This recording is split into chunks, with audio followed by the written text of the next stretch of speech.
Welcome to Fantasy Football Today, Dynasty. I am your host, Heath Cummings, joined by Dave Richard. Dave is back. Dave, what's up? How are you, Heath? How are your Dynasty teams looking? Fantastic. It's the most wonderful time of the year.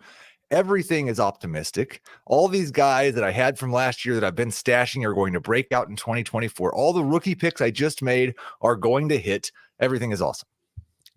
Yeah, that sounds like every Dynasty League manager. And then about 4 months from now, they start freaking out. And 6 months from now, they start thinking about 2025. The leagues where I'm sad are the leagues where I pushed all in last year and don't have first or second round picks and didn't win the league. That's a bad feeling. Like I talk a lot about I'm generally all in on winning this year or all in on stockpiling to the future. And when you're all in on winning this year and you don't, next year is not quite as fun. No, and it's something I'm facing in the Dynasty League that we are in together, where I pushed all in this past year and came up short in the playoffs. And I got a lot of good veteran players in the trade that I made, but I gave up CeeDee Lamb and a first to get them. And it did not pay off for me. I'm hoping I can still be competitive this year. Otherwise, it's time to rebuild. And that's something that is sad. Fantasy Dynasty managers have to live with that reality at some point.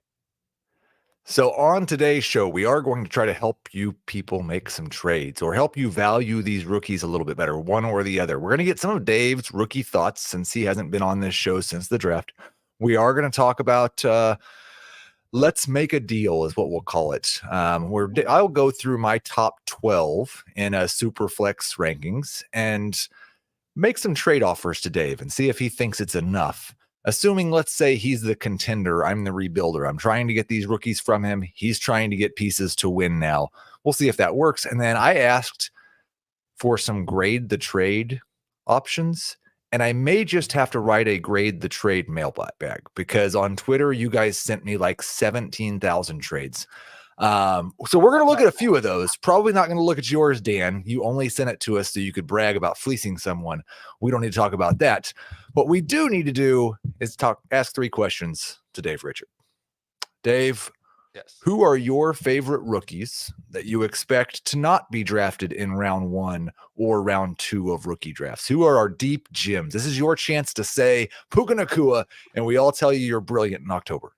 All right, so I don't know if I have a Puka Nacua yet. I think it's hard to plant that flag in mid-May, but Javon Baker has a pretty clear path to some solid playing time in New England. Nice report out of minicamp that goes along with what we saw from him at UCF, which is he can adjust to off-target throws. And we know he's going to have some quarterbacks, both Jacoby Brissett, Drake Maye, might not be the most pinpoint accurate of throwers. And I think Jalen Polk is going to be just as good, but I think he'll go in that second round. So you're asking me for after round 2. I think that Javon Baker would be one of those guys. And I don't know, I'm giving you another one. I don't know how Luke McCaffrey will necessarily fit in to the Commanders offense, where he'll be. Could he be their number 3 receiver on a consistent basis? Could he be kind of a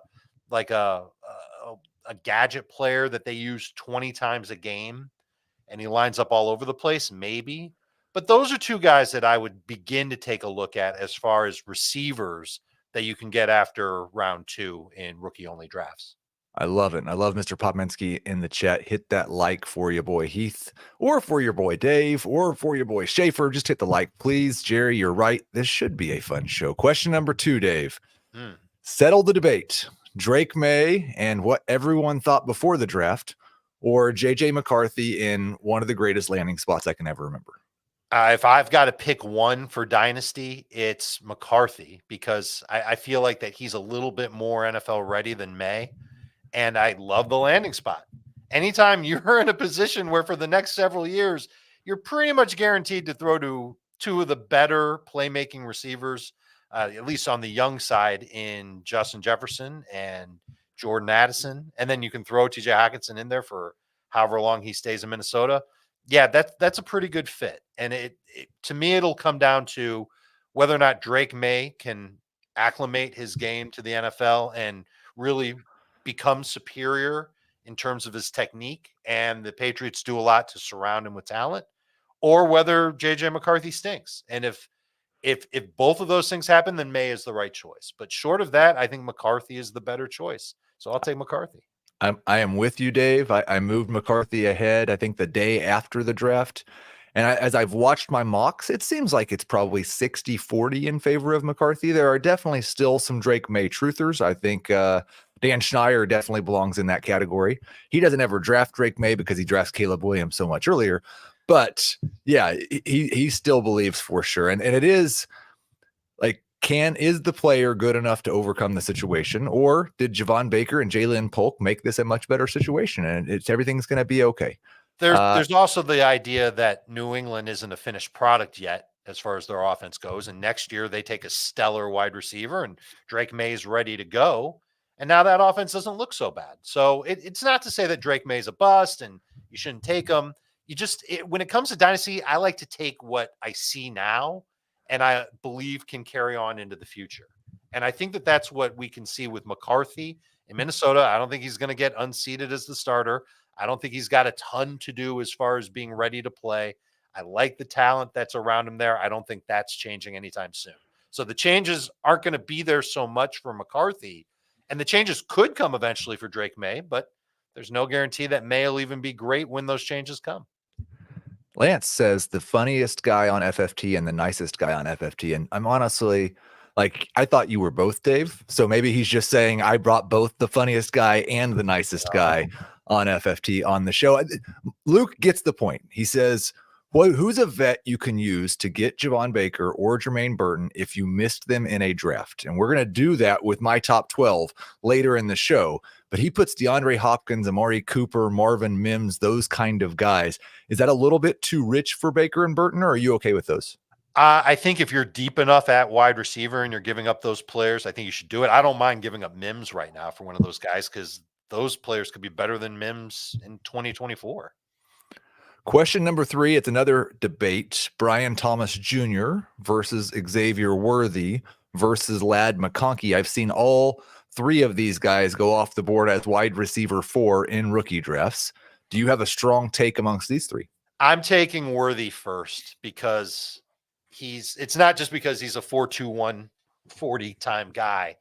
He's actually a much better wide receiver than just, go long, Xavier, and go do your thing. He's attached to Patrick Mahomes for a very long time. And I think that that's a really good spot for him to be in.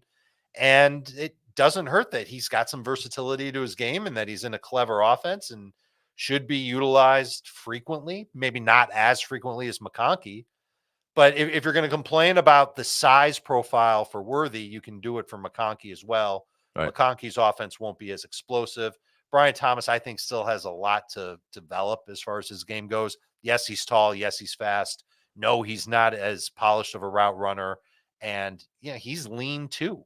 His dad even called him frail while he was playing high school football, and his body really hasn't changed that much since. So if I had to rank them, it's Worthy first, McConkey second, Thomas third. Love it. I do have a follow-up on the Worthy situation because we've had, I don't know that I'd say we've had Rashee Rice news recently, but there's little bits of information of maybe this and maybe that, and none of it ever sounds positive. Does any of that nonsense impact how you feel about Worthy this year or long-term, or do you think their roles are so completely different that it's really not going to matter? To me, it's their roles are different. Yeah. And I don't think Worthy can ever become a consistent number 1 receiver for the Chiefs, which is, now am I talking out of both sides of my mouth? Because I just got done saying, take him over McConkey, take him over Brian Thomas. But no, he doesn't necessarily profile as being a true number 1 type of alpha wide receiver in the NFL. But I think he can be hyper efficient. I think he can score a bunch of touchdowns. Think about some of the receivers in Kansas City's past that have been great inside the 10-yard line. Yeah. Mecole Hardman's, even Kadarius Toney. These are guys who are fast. These are guys that can be used in a multitude of ways. I think Worthy can fit in there, and Worthy can make big splash plays as well. And so I think that he's a much different type of receiver than Rice, who kind of felt like more of a possession type, but still was good in that red zone role for Kansas City last year. I don't know how good he'll be in that red zone role moving forward with all these new additions. And as long as Travis Kelce's on the field too. We're going to talk more about what veterans you might offer for Worthy or what you might accept if you're on the clock when Worthy is there. But first, let's take our first break. PGA Championship on the Range tees off Thursday on CBS Sports Network.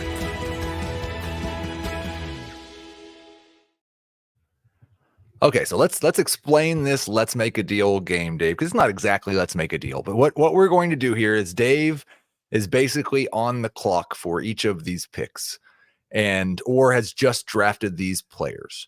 And I'm going to make him an offer. And some of these guys will do two offers, one for one QB, one for Superflex, where I think there's a difference. Some of them will just do one of the offers, like JJ McCarthy and Drake Maye, not top 12 guys for me in one QB anyway. So we won't talk about that format. But let's start with Marvin Harrison Jr. And maybe my most controversial take of this rookie class is that one QB or Superflex, this is my number one player in the rookie class. I saw yesterday in NFC drafts, high stake drafts, he already has a first round redraft ADP. He's gone in the second round of all of our mock drafts, I believe. So yes. Marvin Harrison, you're on the clock, getting ready to take him where you just took him. Somebody in a one quarterback league offers you Jahmyr Gibbs and a 2024 second round pick. Are you taking the deal? I am not. I had this thought on my way into work today, Heath. Mm-hmm. How many wide receivers that are, just as highly touted as prospects as Harrison was, end up being busts in the NFL? And remember, he was like top of the top as far as like what analysts were saying, draftniks were saying. And if you go and you watch any of his games over the last 2 years, he was dominant in the majority of them. Just so fluid as a route runner, awesome spatial awareness, good vertical to jump and high point receptions that are a little bit thrown too high. Worked with two different types of quarterbacks at Ohio State, thrived with both of them. He's as close to a can't miss wide receiver as it gets. And I think about other receivers that I think about that way. You can go back to Jamar Chase. You can go way back to Calvin Johnson. Andre Johnson's another name. I think that he's in that category. I really do. Okay. I'd be surprised if he fizzled out and wasn't a great pro. So even though I love Jahmyr Gibbs and I love his talent profile, and I do think he's got quite a long while to go before he flames out, I think Harrison is the better pick for Dynasty. So let's say that somebody ups the offer. They say, okay, you're a contender, Dave. I've got ARSB. You throw in your second round pick, and I'll give you a Munro for Marvin Harrison.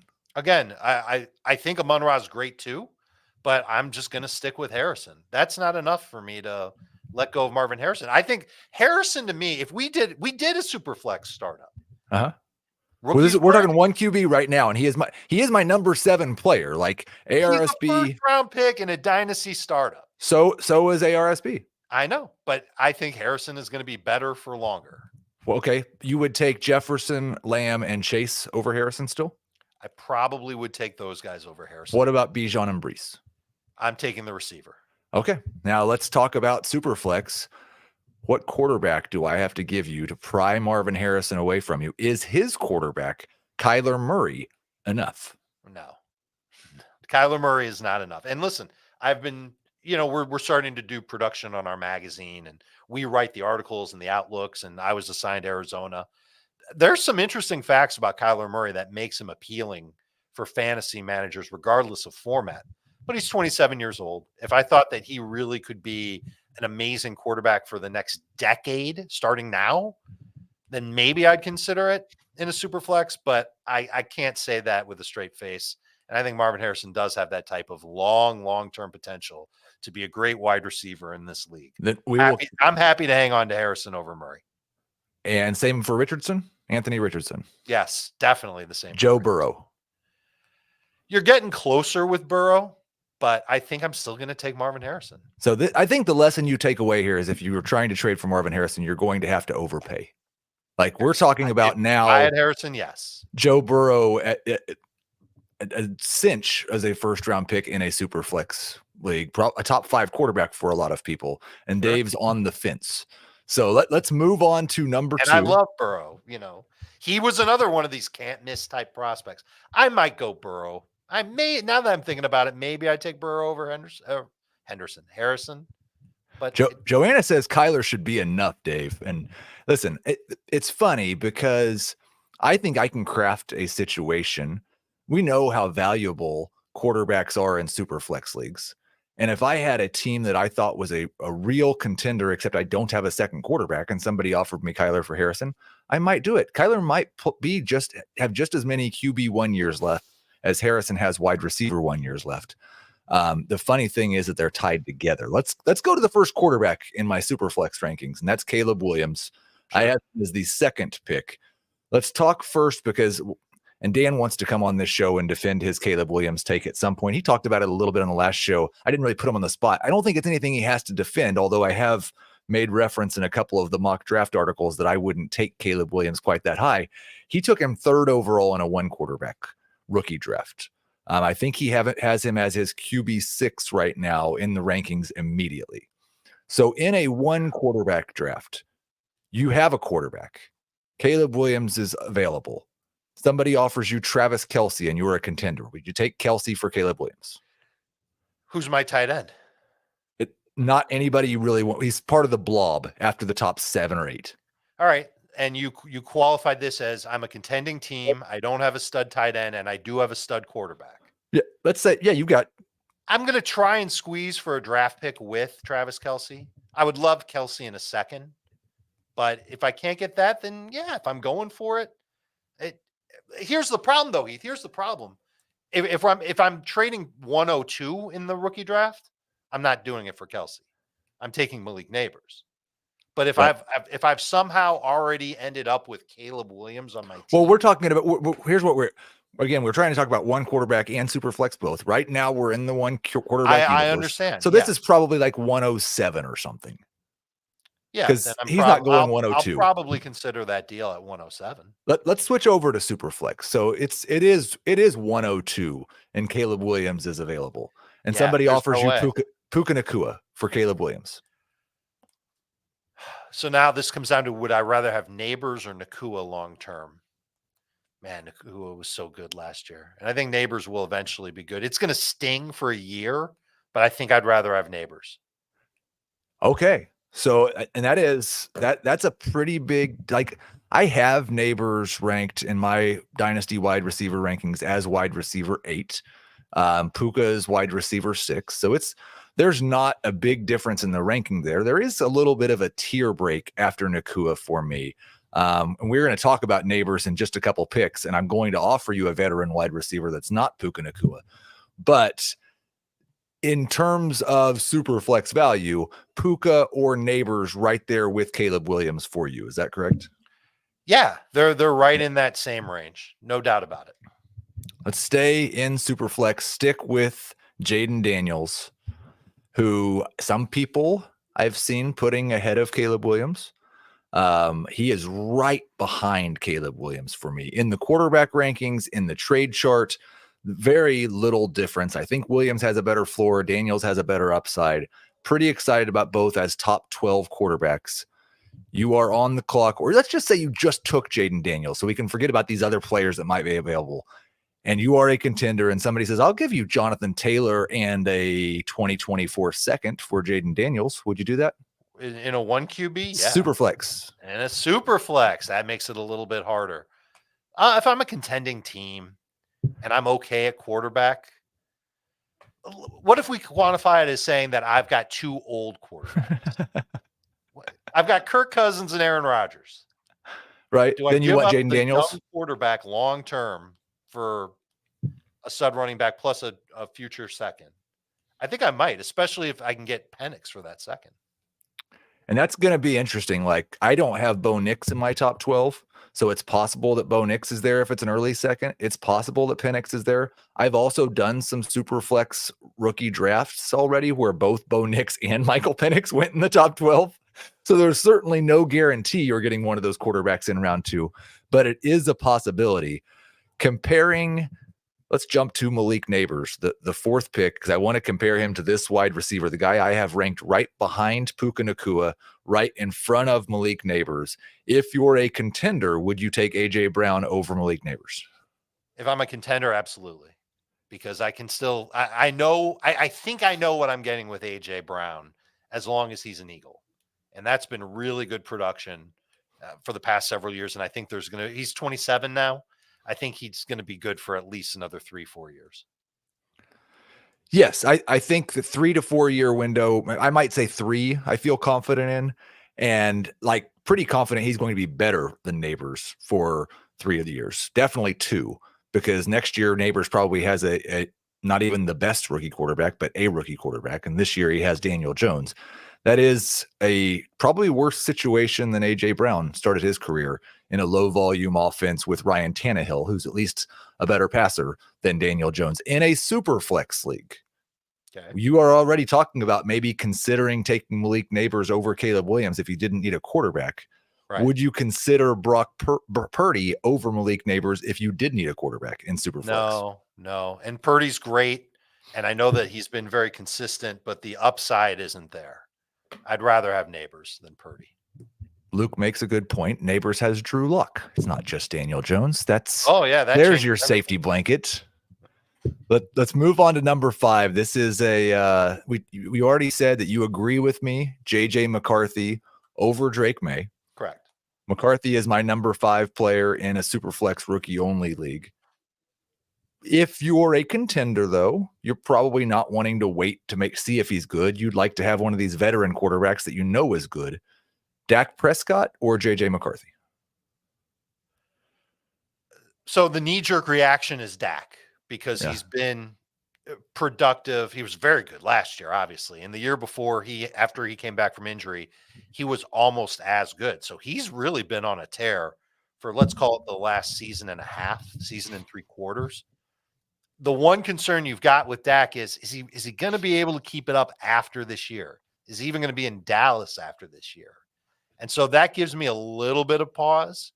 But I think if I'm going for it, again, I'm going to try and squeeze you for a pick with Dak. And I know it won't be any better than a third, but I'm going to want something like that in exchange for McCarthy. If it's straight up and I really feel like I'm going to win it this year, if I've got Dak's production, then sure, I'll make the trade. But short of that, I think I want to stick with McCarthy long-term. I like it.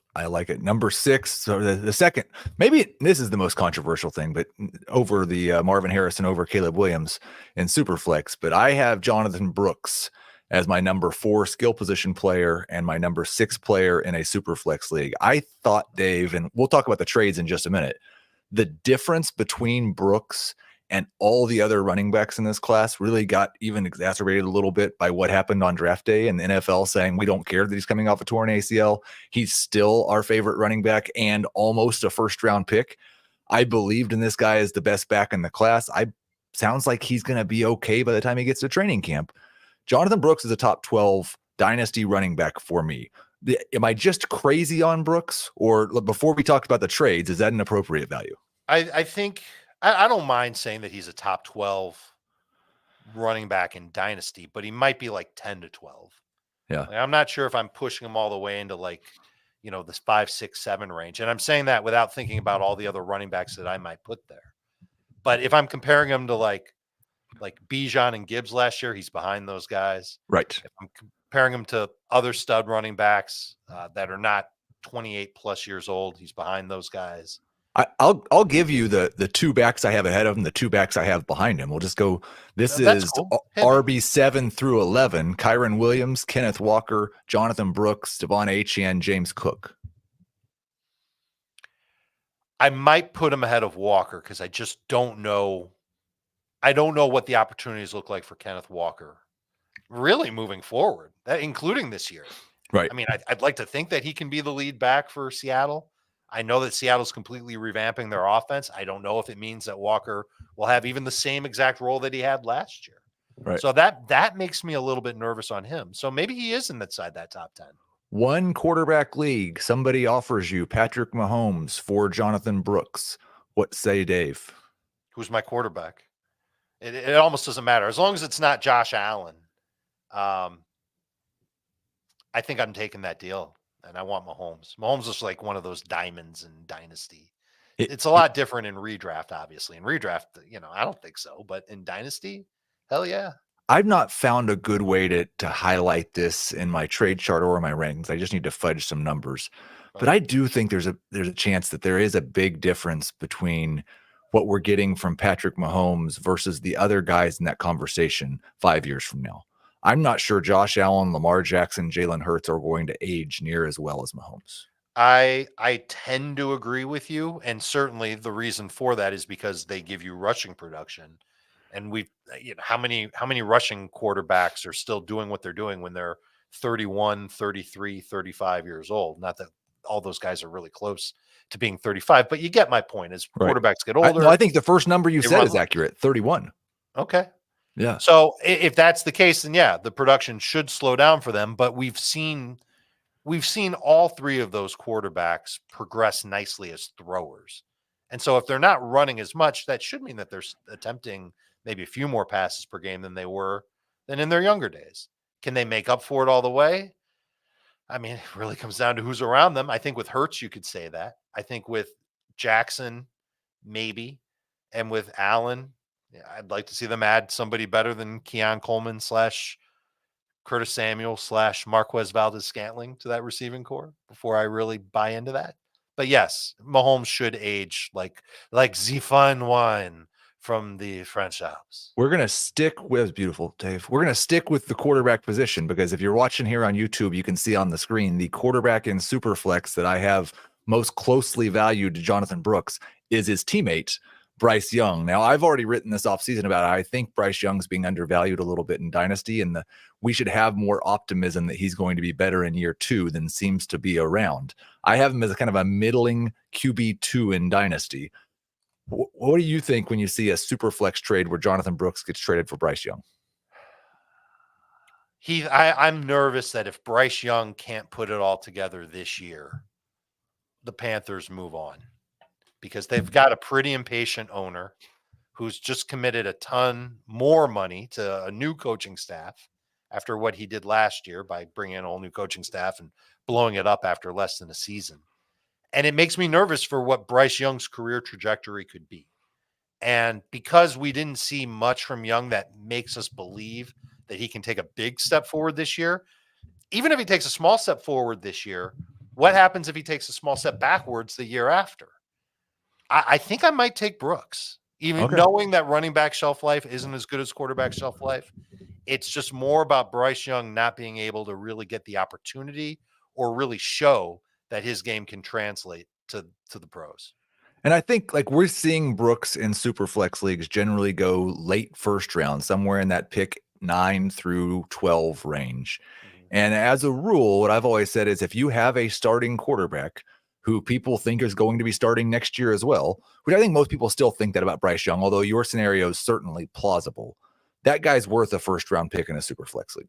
Like we're talking about maybe taking Bo Nix or Michael Penix at that 1-2 turn. I don't think we think either one of those guys is worth more than Bryce Young right now.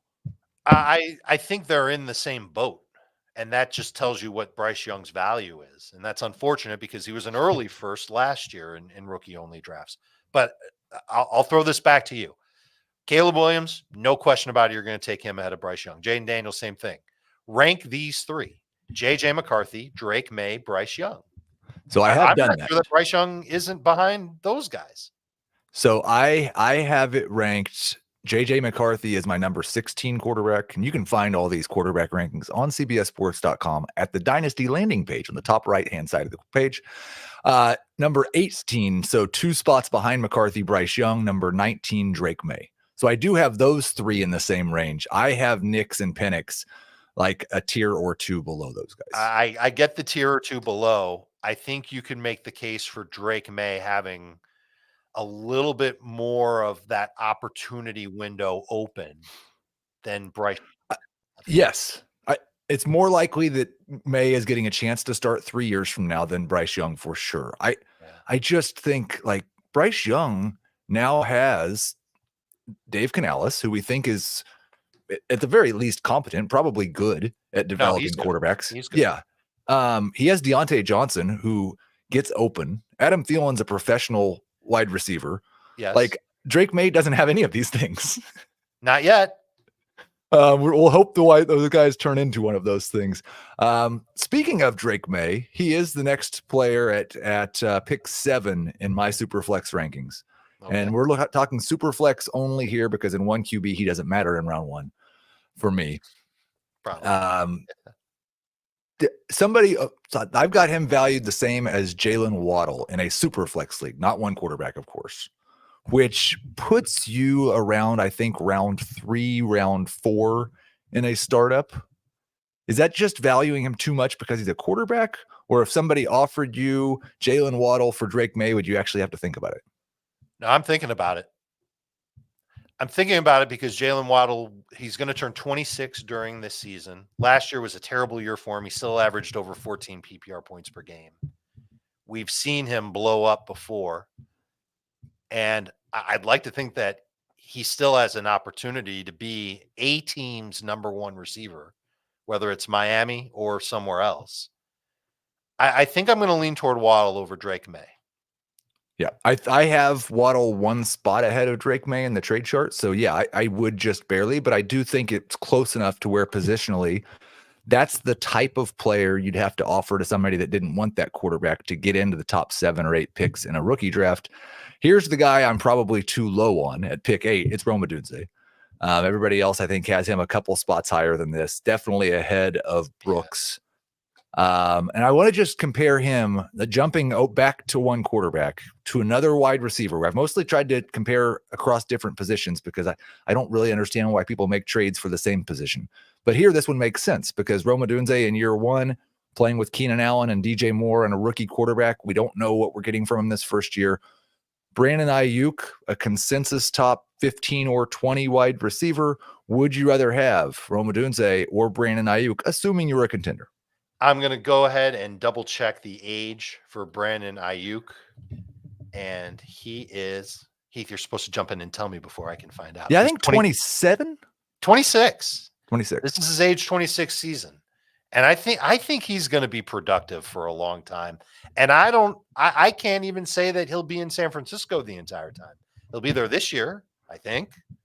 And if he gets traded, what if he gets traded to New England?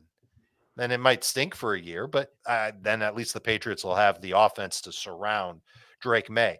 I'm going to take Ayuk. It's very close between him and Odunze. I love Odunze's game, but I think there's just too many question marks surrounding Odunze's long term. Is he ever going to be the number 1 guy in Chicago? Probably. Is it going to be this year? Probably not. Is it going to be next year? I don't think so. And Ayuk could be the number 1 at any time now.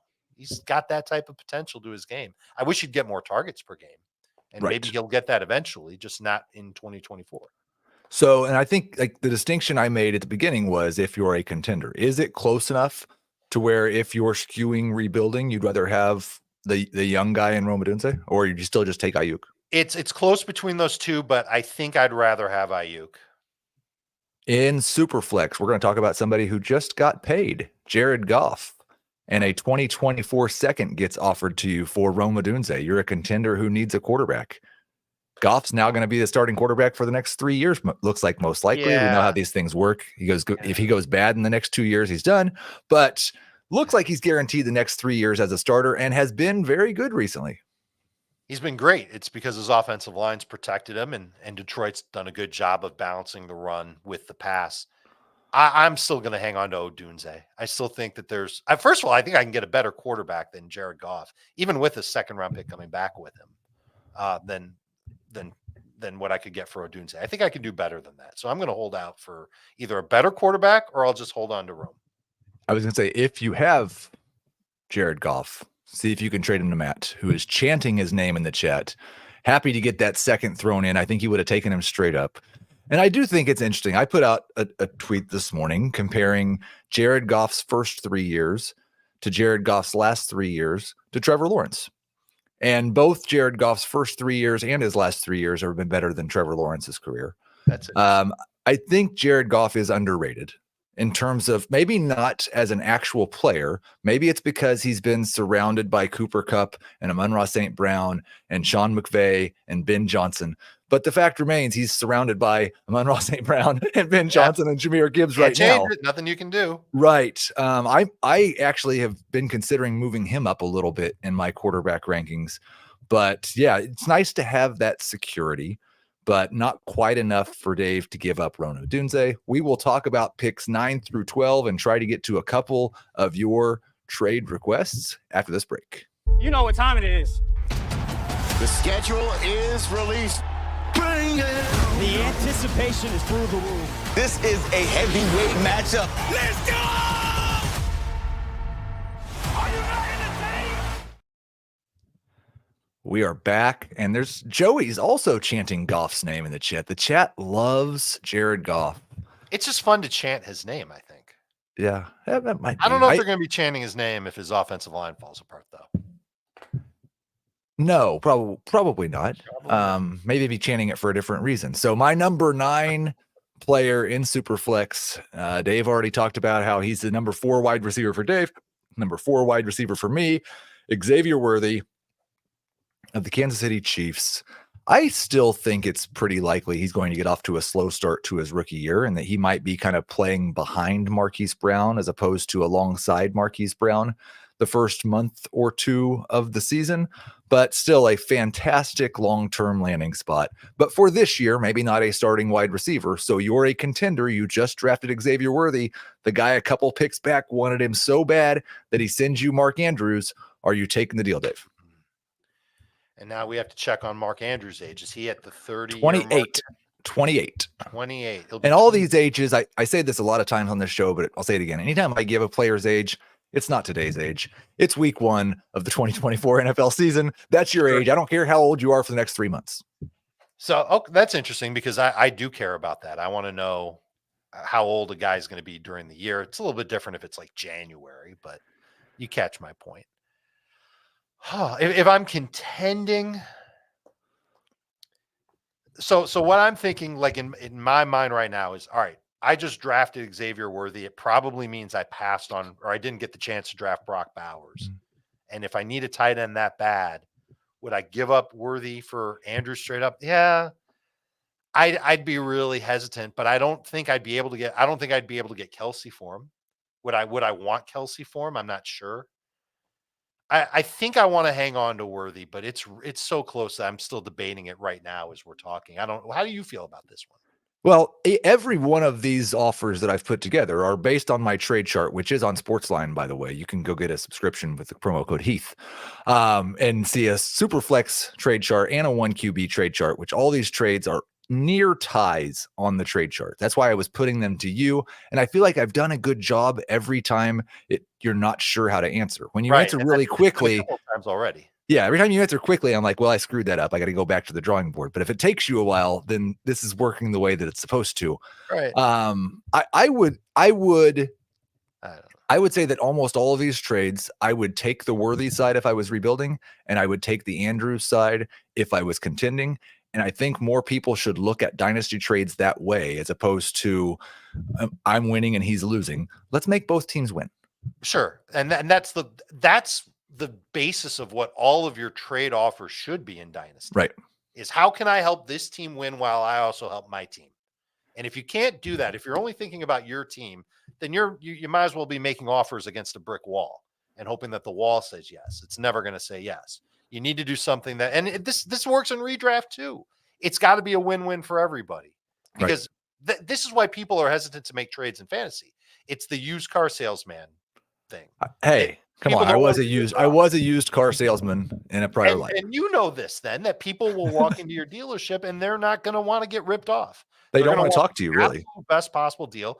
And you, as a good person, a good used car salesman, you want to help them feel that way. And so that's that delicate balance that you need to have when you make any trade in fantasy football. Yes, this feels like a win-win type deal. However, I think about the career trajectory for Andrews, especially now that Derrick Henry is in Baltimore, makes me nervous that he could ever have another huge season like he had a couple of years back. I'm going to stick with Worthy. I think even if I'm contending this year, I'll take my chances with a mid tight end and still carry Worthy on my team, hoping that he can be a dominant receiver, or not dominant, but a very good receiver down the line. Let's talk Superflex, because I want to know if this is the point to where the 2025 pick becomes almost as valuable as the 2024 pick. So somebody offers you a 2025 first and Russell Wilson in a Superflex league for Xavier Worthy. I need to know a little bit more about what this team looks like. They are the most mid team you've ever seen. You're not sure if they're going to finish 6th or 7th. I probably am going to take the trade then because I'm going to want that first. It has nothing to do with Russell Wilson. Like you almost kind of just like throw him out of the way. That might not matter very much. You might get a few weeks of him being a decent starter to fill in for a while. Yeah, that's a trade I might make because if it's a team that's in the middle of the road, there's probably a better than 50-50 chance that that team ends up stinking. And you've got a top 5 pick next year. I would give up Worthy for a chance at a top 5 pick next year. Super flex managers, I hope you heard Dave's reaction to seeing. I know it's the reason I said the 2025 first before I said Russell Wilson's name. That's the reaction. It seems like 75 to 90% of the fantasy football community has to hearing Russell Wilson's name right now.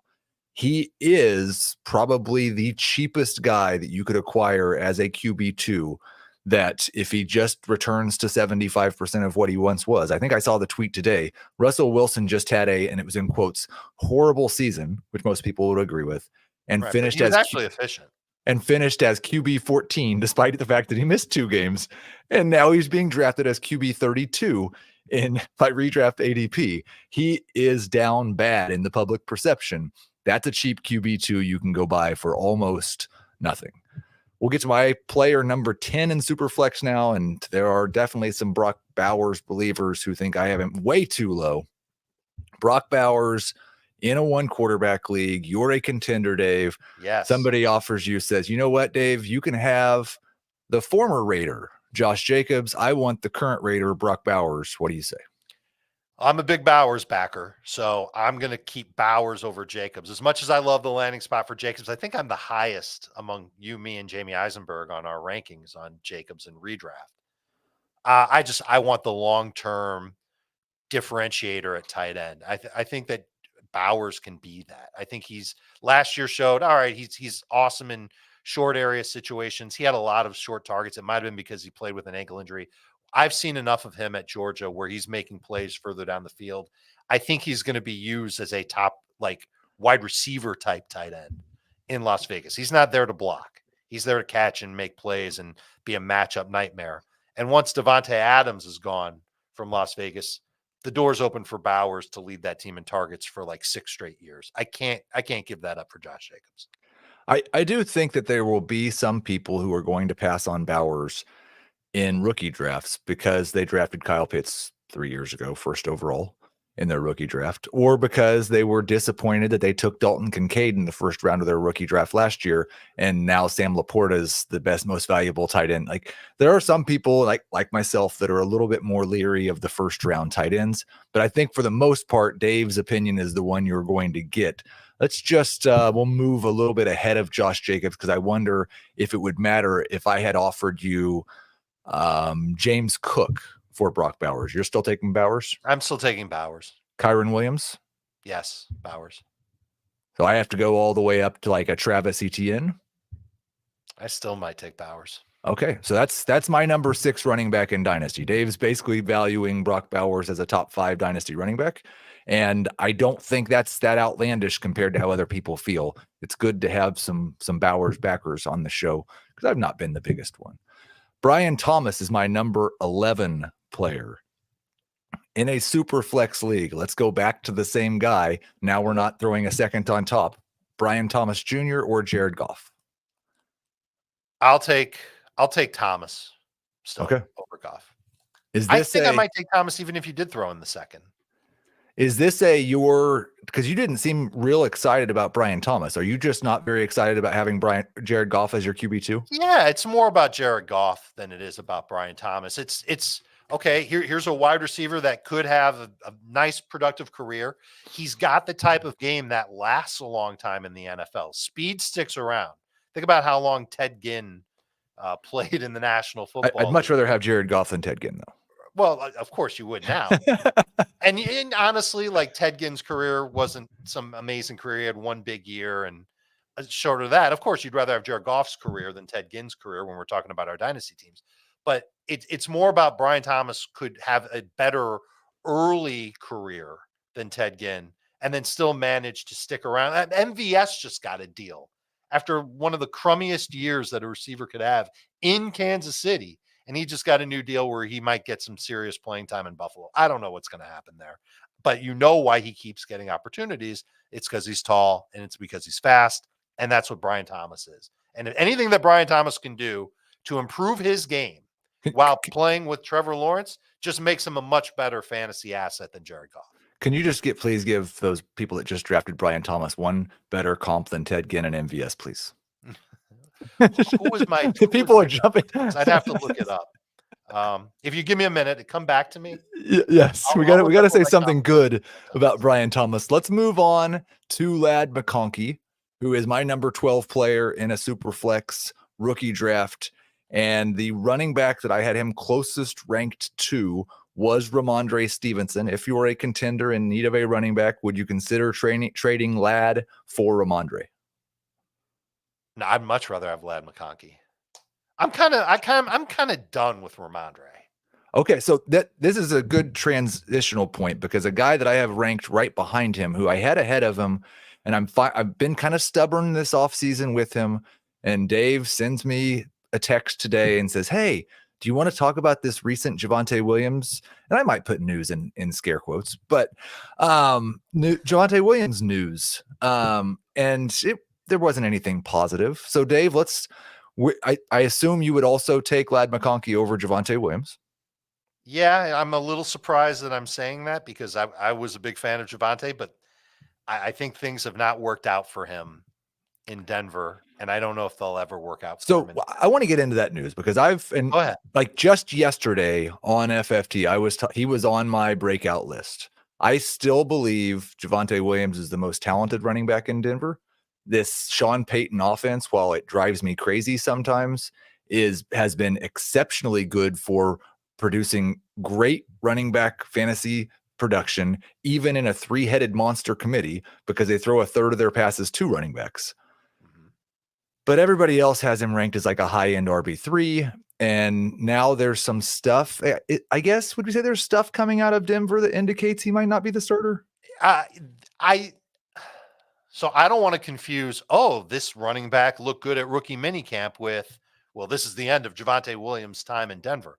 I'm just worried that there's going to be maybe a 4-headed monster in Denver's backfield that'll take more work away from Javonte Williams, and invariably someone will get hurt, and maybe that'll open the door for more work for Javonte Williams. But the bottom line is that there's competition now for Javonte Williams playing time that we can't put in air quotes competition. Like, is Blake Corum really competition for Kyron Williams? At this point, I don't think so. See, I think, but how are these Broncos backs more competition than the guy who was in competition to be the number 1 running back in their class and drafted well ahead of them?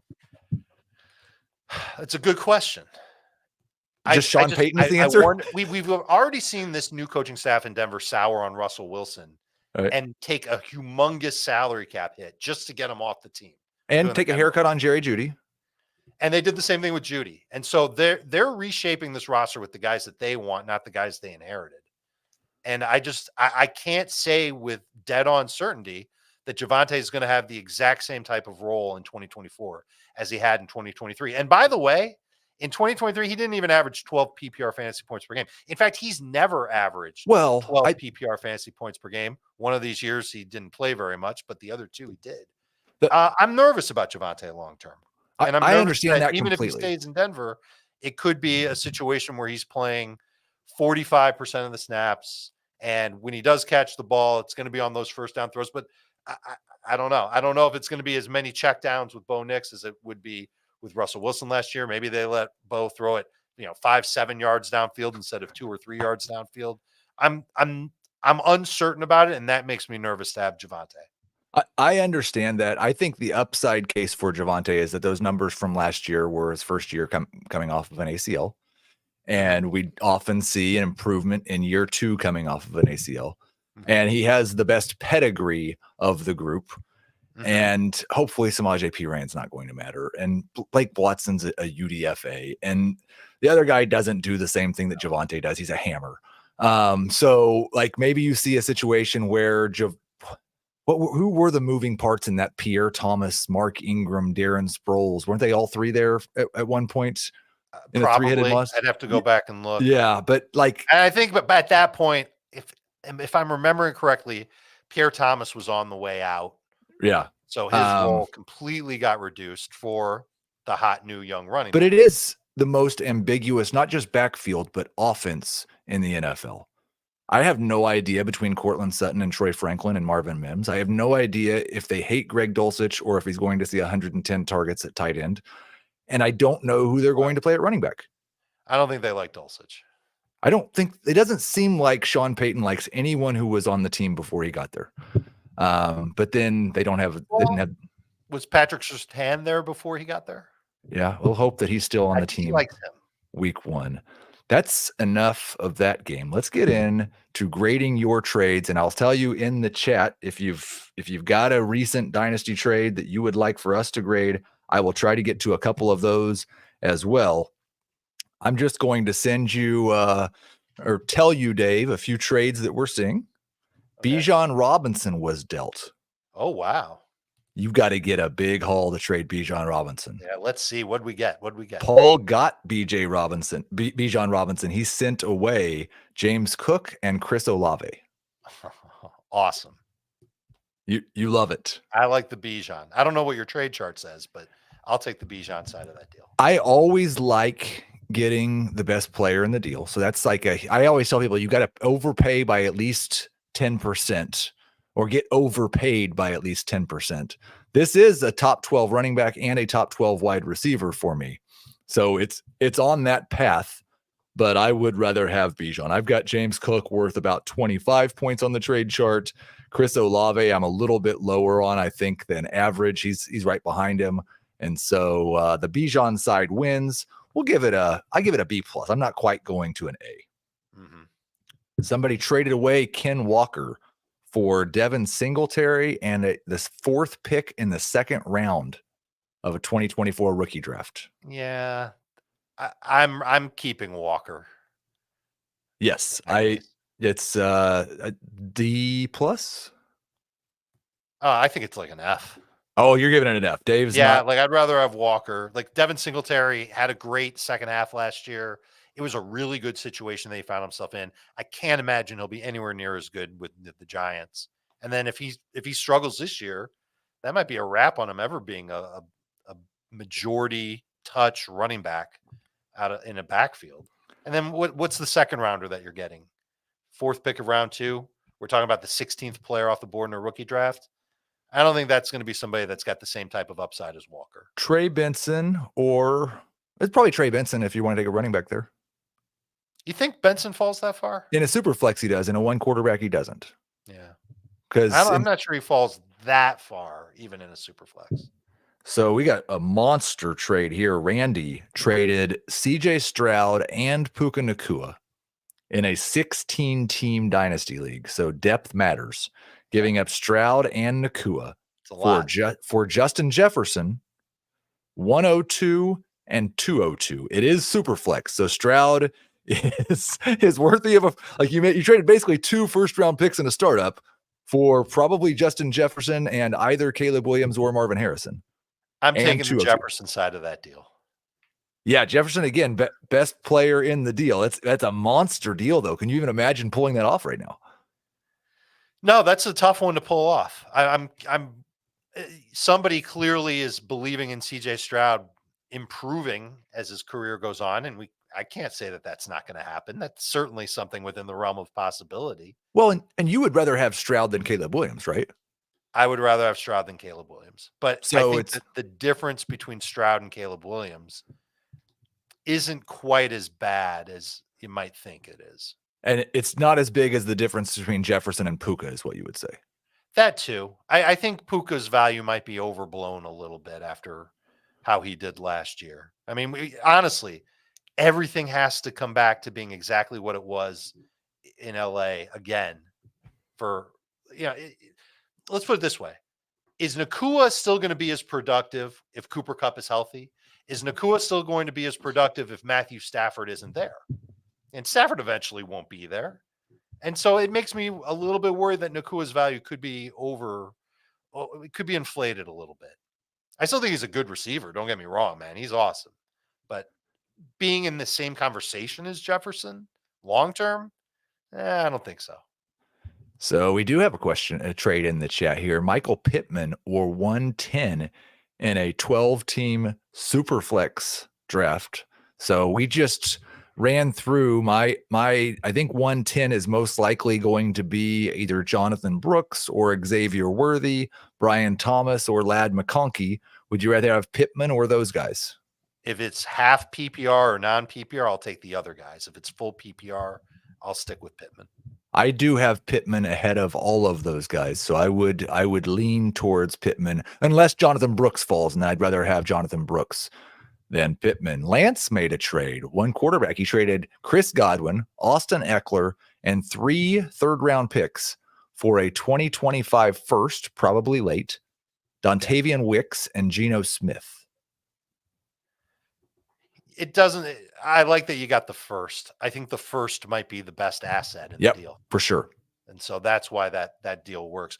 I will say this. I think third round rookie picks this year could end up being a little bit better than they've been in previous years. 100% agree. And please tell that to Chris Towers because he has about 17 veterans on his roster and is trying to rebuild in YOLO. And I have a pair of thirds that don't seem to hold any value at all. Let me pull one more trade up from Twitter here, and then I will let Dave go.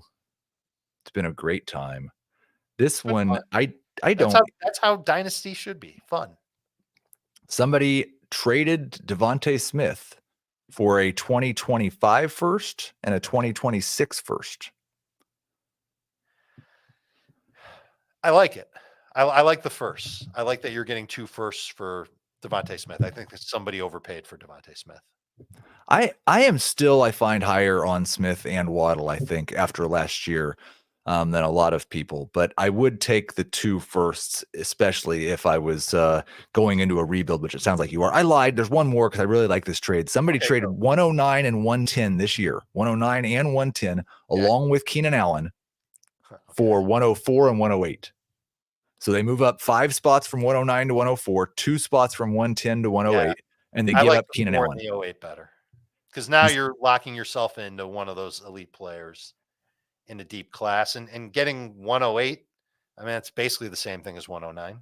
He turned 104 and 108 into Malik Nabers and Rome Odunze.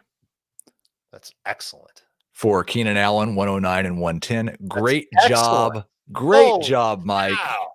Great job, Dave. Thank you to everybody who participated in the chat. You guys were awesome today.